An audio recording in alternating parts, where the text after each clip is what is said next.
Today I would like to show you how to install and use authentication on OpenShift 3 with JDBCRealm. So this is not complicated. I will not go into details how to implement such authorization authentication. I will just show you an example and how to install everything well on OpenShift. It's not difficult. There are 2 or 3 things which are maybe a little bit difficult. So let's see first my application. So I have here my application which I created in order to present in this video. Okay, this is, as you can see, this is a standard AND application to which was converted to Maven. So let's just open for a second my program. So what we will do, first of all, if you open your web XML and you would like to just make it bigger to implement authentication, you need to define security constraint. And as you can see in my application, I have here something which I called admin part, and the URL, as you can see, this is just a URL connected with one servlet, which just add the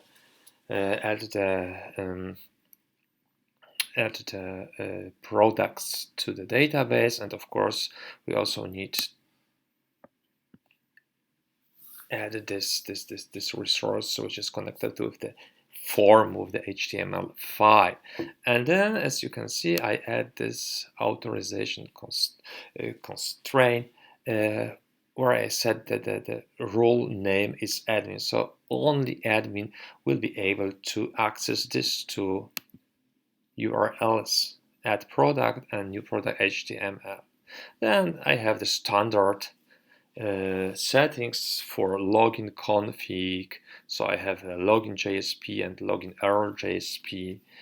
Additionally, I just set the web page for the code 403 when the user is not authorized to use or to access this resource. So this is the typical web XML for JDBCRealm. Let's go to my application on OpenShift. I would like to show you what I need for this application. So I need MySQL. I don't need PHP my admin, but I will use it because I will use it to create a database. I have this database is created, and I will use it just to show you what are my database, so what I need on my MySQL. So let's log in. If you don't know how to install MySQL PHP my admin, then just watch my previous videos. So here I have my database with the name LLC with the products database table where I will store my products. It doesn't matter what is, just title, description, price. So, and then this 3 tables which I use for authentication. So I have the roles table where I will store roles. In fact, we should prepare before we start our application our roles. I will just do it dynamically. This is not a good idea, but just for demonstration, I have the users table where I will store my users. As you can see here, the password size is 256. It means, as you can expect, we will encode our passwords. And then I have user roles table where I just store the connection between roles and user name. So this is our configuration. Create such a database, and we will prepare it. Let's return, close it, return to my OpenShift application, what I will do at this moment, I will just scale down my PHP My Admin. Think about it. If you have a free account, you have only 2 pods. So you will be not able to have MySQL, PHP My Admin, and, for example, Tomcat. So this is what we need at this moment on OpenShift. Let's go back to our application. So the configuration is here, but I need to inform Tomcat that I would like to use authentication and I would like to use my tables. How we do it? Most of you maybe knows that we can put information about it into the server XML of our Tomcat container. So we can do it also. On OpenShift, but I will show you something else. I will show you how to manage this problem when you don't have access to the configuration files of your container. Therefore, I will put into meta-inf the file with the name context.xml. If you don't want how to create it, you can just take the context.xml from the server files. Here you see we have these files, and just delete the content of this file and put your settings there. So let's open this file, and in this file, let's make it bigger. Okay. This is my context file, and this context file inform container which tables we will use. And okay, we start with the realm. This is JDBCRealm. It means we will store our roles and username, password in a database, in the tables. So here I said then I would like to use SHA in order to encode my passwords. This is important because when I create new user, I will need also to create an encoded password. So think about it. I will show you just in a second how we do it. Then the connection. Okay, I use here just the whole string for my connection. We can divide it into username and password and so on. So what are here specific to OpenShift? First of all, the name of the server is the name of the MySQL server in your project, and the standard name is MySQL, not localhost, not an IP. Just put here MySQL or the name you have chosen when you created your MySQL server. Then the name of your database. Then I set the user and set the username. I will use the user root with the password root. And then I said here, this is important to use ampersand amp semicolon, and then I said the password. In my case, I have also root as a password. It's the password.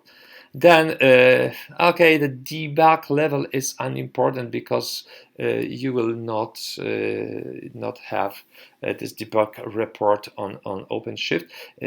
But the driver is important. I will use JDBC driver. So this is the next thing we need to think about it, to have this driver. Then I will need to set the name of my tables and then rule name. Okay, maybe let's start with tables. So user table role is user roles, user table is users, then the columns for role name is role name, the user for password is user pass, and the username column is username. So this is connected exactly with my database, with the tables in the database. So this is important, and this is inside of context.xml, which is inside of meta-inf. It will be taken and interpreted by Tomcat. One thing is important, I will return to this thing later. The connection between the connection to my database will be created before my application will start. It will be created on the level of Tomcat, not on the level of application. Therefore, later I will explain you it in details. We will need to do something special. But before we try to install this application, let's go to I have this servlet add user, where I add user, nothing special.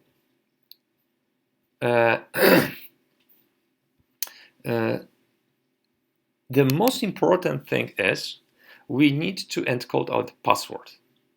So I take, let's make it a little bit bigger. Okay, so I take password from my parameters, and then I use Realm base digest. What's important? You don't have this class. You don't have this class on OpenShift, so we need to add it to our dependencies. And then, okay, I create here a user where I add user to the user database, role to the role data table, and then I connect users and roles in the next database. So this is just the typical authentication implementation. But what is important is digest Realm base and digest function. So we need some dependencies. Let's go to pom.xml and let's see our dependencies. Okay, I will just open pom.xml to show you what we need.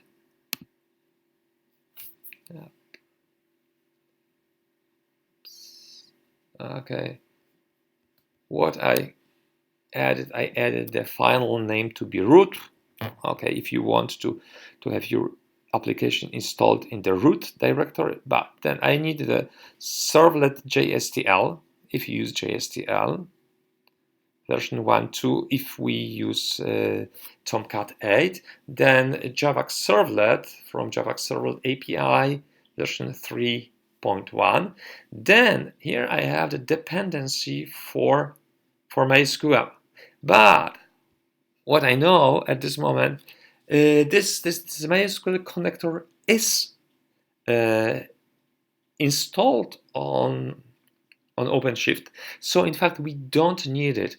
We don't need it to have it in our dependencies, because we don't use it in the compilation process. We just use these classes. So in fact, you can keep it, but you can also delete it. I will delete it just to show you that it works. But maybe you will use another system where you don't have this connector installed. Then you will need it. And then just for this, let's here to see it. For this part, I need the following dependency, and this is org Apache Tomcat Catalina version 8018. I use this version because this version is working on OpenShift, and of course you will need to add scope provided, because it is not only used in order to compile, it is also used in order to execute our program. So don't use scope provider in JSTL or Servlet, because you will have a conflict. We need only these two dependencies in order to compile our program. So this is our dependency here. So let's save it. We have dependencies, we have our program, we have context.xml, where I describe which tables we should use and how we can connect to our database. I also set out that we will use SHA in order to encode our password. And this is all. This is the typical application. Now you can start it locally, it works. But you would like to install it on OpenShift. So let's do it. Let's do it. I will not create a git ignore inside of this project. I'll just take elements which I need into my directory and then upload it to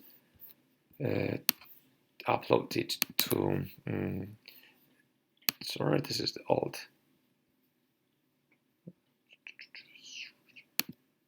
So this is my directory prepared for my Git repository. Let's open new window. Let's go to my documents, to my workspace, to my database. So as last time, I will take sources, web content, and POM.xml. These are the 3 files which I need. Let's copy it and put it here. I have my elements here. Let's close it or minimize it. Let's open this directory in terminal. Okay, and let's push my project to GitHub. So let's add everything. Let's commit, and then let's push it. Okay, now take a look on my GitHub. This is my project, servlet test, and as you can see, we have these 3 elements here. What is important, what is new at this moment inside of meta-int, I have this context.xml where I describe how to connect, how to use tables with password, usernames, and so on and so on. So let's go back. Let's copy URL of this repository and go to our web console.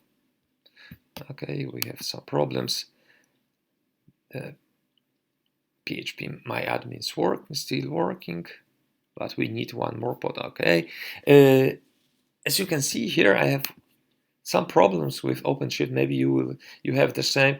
I am on the started US East 1 server, and here I have this problem with application creation process. So I will just cut this video when I will wait for OpenShift. So okay, at this moment I have my MySQL working now, and the first thing which is important, I will also tell you about it a little bit later.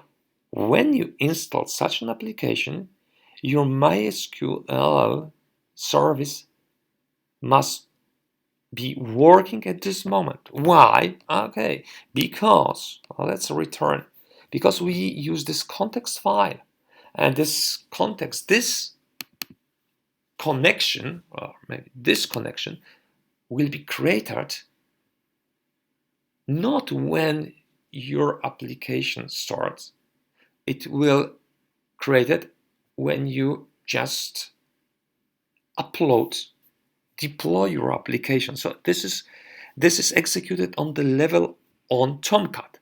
Therefore, when we want to upload a new version, our MySQL must be working at this moment. So let's add to our project Tomcat. I will choose Tomcat 8. Select. I will call it Tomcat. Let's see. And then this is my Git repository.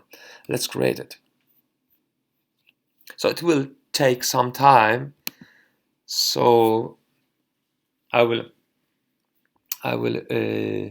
just break here, and then I will continue when everything is ready. But of course, it's important when you create new application, take a look at the logs. So click on the view log here just to see if everything is okay. If you don't have MySQL working, you will see the red problem. So I will make just a small break, and then I will return when application is installed. Welcome back. Application is installed. Push successful. So let's test it if it works now.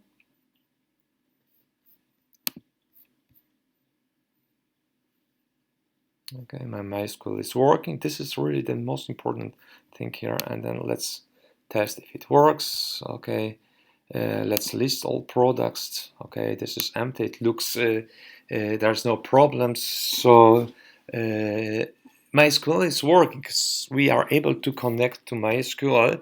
But as you can remember, I don't have MySQL dependency, MySQL connector dependency in my POM XML file. Okay, before we add new product, before we go here to the add new product to the database link, we need to create a new user. So let's create a new user. I will create a user with the name admin. Then, okay, let's set the password to be password. And, oh, sorry, the role will be also admin, because only users with the role admin are able to connect my servlet where I add new product, and password will be password. And submit it.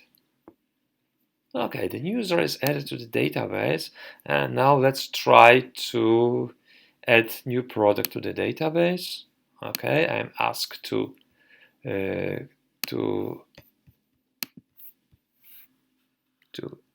write a username. Username is admin, and password is password. Okay, login. And now you're able to add a new book. Call it book 1, description, and the price 11. Submit. Go to main page, and for example, list all products from database, and you see I have this book, so I am able to read from my database.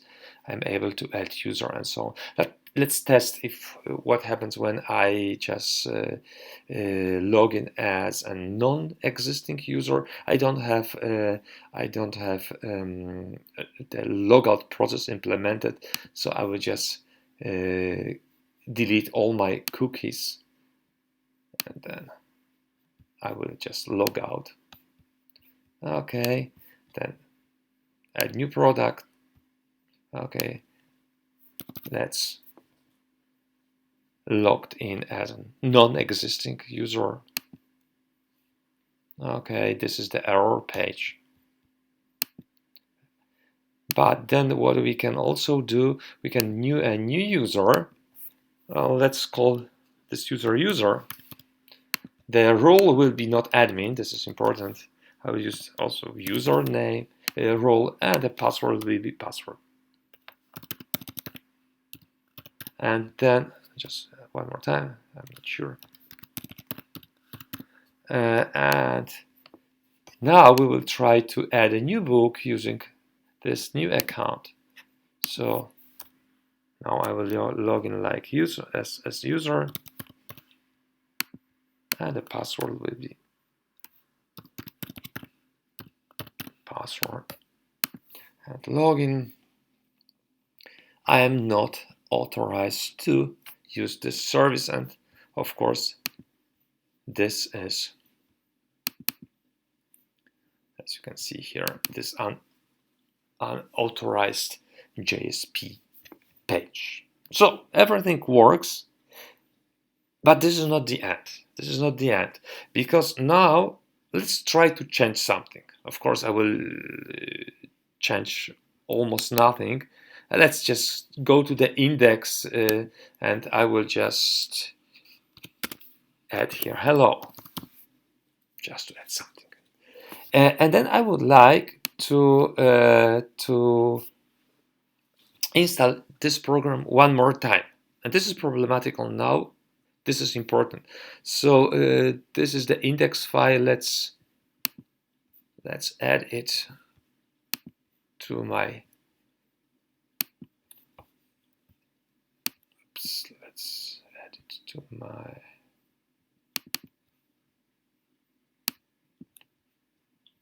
Okay, this is workspace. This is my database.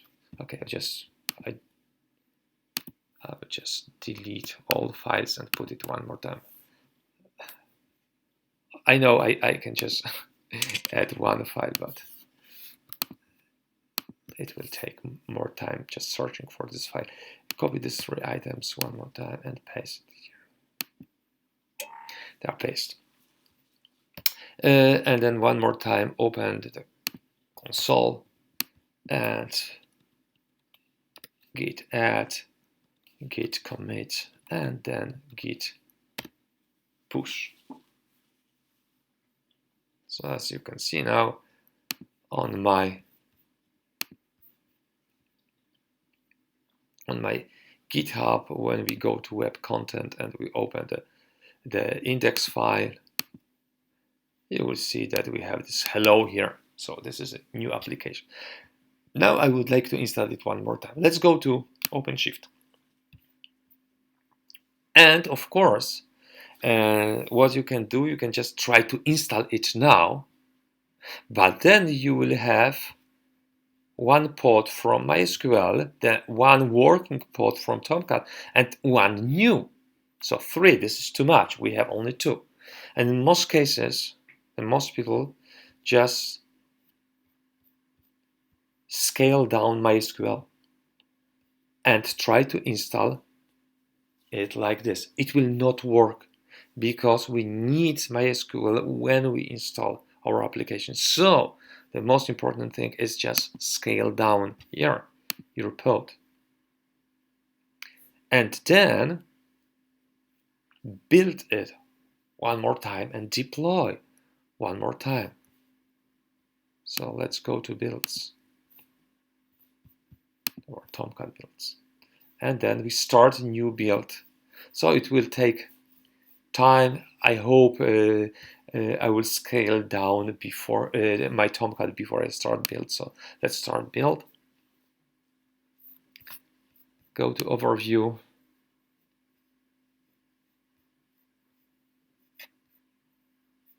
And you see, we can have problem here. I hope. Oh no, okay. It will be okay because this is at this moment I have only one pod. So we are waiting for installing the new version of our application. Just I will make small pause here and then I will return when everything is installed. And my application is installed. Of course, after building and deploying, I had the 0 pod. It was scaled down to 0. I scaled it up to 1. At this moment, my Tomcat is working, and we can test it now. And we can add new product. So before I do it, just for a case, I will just log out. If I'm logged in, just clear the data. Okay. So let's add new product to database. I'm not able because I need to be logged in. I will log in as an admin one more time, and now I am able to add new books. Okay, let's add booked.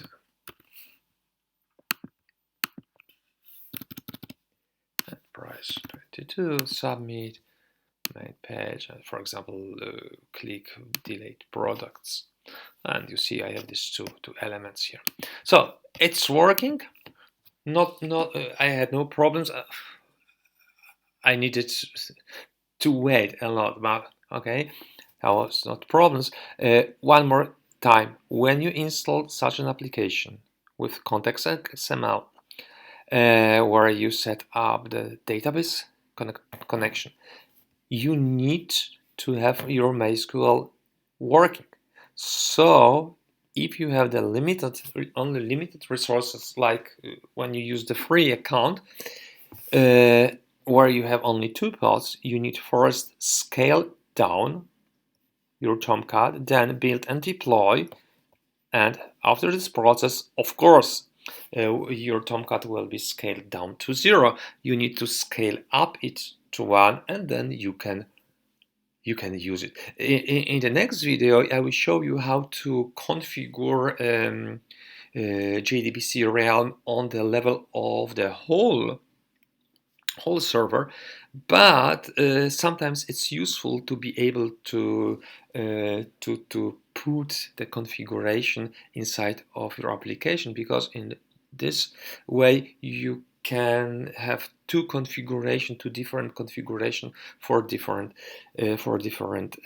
applications installed inside of the same container. Okay, this is all, and see you later. Bye.